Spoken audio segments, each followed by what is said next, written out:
அன்புள்ளங்களுக்கு வணக்கம். நாம் இன்றைக்கி நம்ம தோட்டத்தில் விளைஞ்சிருக்கிற செவ்வாழைப்பழத்தை பார்க்க தான் இந்த வீடியோ.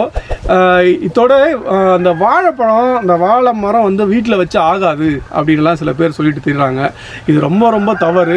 இயற்கை நமக்காக கொடுத்தது இந்த வாழை மரங்கள்லாம். இந்த வாழை மரங்களை வந்து நம்ம வீடு தோறும் வச்சுங்கன்னா இலையிலேருந்து, காயிலேருந்து, தண்டுலேருந்து, பழம் வரைக்குமே வந்து நம்மளுக்கு பயனுள்ளதாக இருக்குது. இப்போ சில பேர் வந்து பார்த்திங்கன்னா அந்த வாழை நார்களை வச்சுட்டு பையிலேருந்து எல்லா கைவினை பொருட்களும் செய்ய ஆரம்பிச்சிட்டாங்க.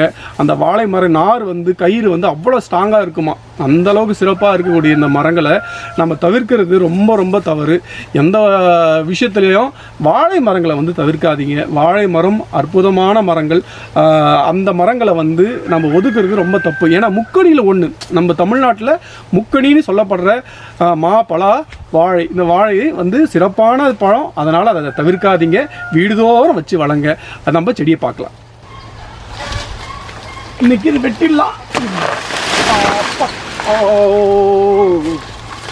இந்த பலா மரத்தில் இதாகிட்டு போகுது. இது கம்லஸ் பலா. இங்கே பார்த்தீங்கன்னா இது கம்லஸ் பலா. கிட்டத்தட்ட ஒரு வருஷம் ஆச்சு பலா திருவிழாவுக்கு அங்கே வாங்கிட்டு வந்தது.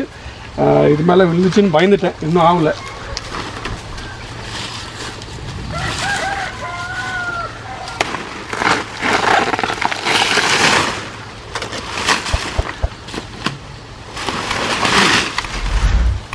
தெரியுதுங்களா?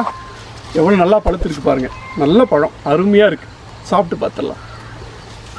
ஒரு வழியாக வெட்டிட்டோம். பழம் பாருங்கள், நல்லா வெடிச்சிருக்கு. இந்த பழத்தை நம்ம சாப்பிட்டு பார்க்கலாம். ஆனால் ஒரு பழம் கழிஞ்சி அதை பறித்து சாப்பிட்றம்போது இருக்கிற சுகம் தனி தான். இந்த பழம் எப்படி இருக்குதுன்னு டேஸ்ட் பண்ணிடலாம். பாருங்கள், இந்த அடிமனான தோல் நல்லா தடிமனாக தான் இருக்குது. என்னதான் நம்ம கடையில் வாங்கி சாப்பிட்டாலும் இந்த மாதிரி மரத்தில் வெட்டி அந்த செகண்டே சாப்பிடும்போது அருமையாக தான் இருக்கும். பாருங்கள், நல்லா செவ்வாழை பழம்னாலே தனியாக இந்த மாதிரி தெரியும் இல்லைங்களா? எவ்வளோ அற்புதமாக இருக்குது பாருங்கள். மஞ்சள் கூடி இருக்கிற இந்த பழம்.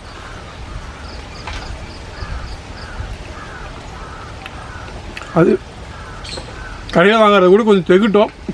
திகட்டல, அந்தளவுக்கு நல்லா இருக்குது பழம். பாருங்க,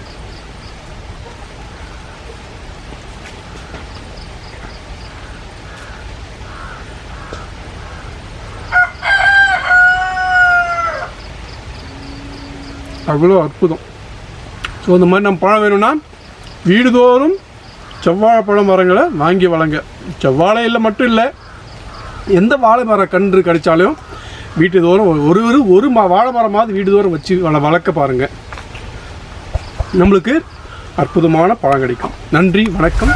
அடுத்த வீடியோவில் பார்க்கலாம்.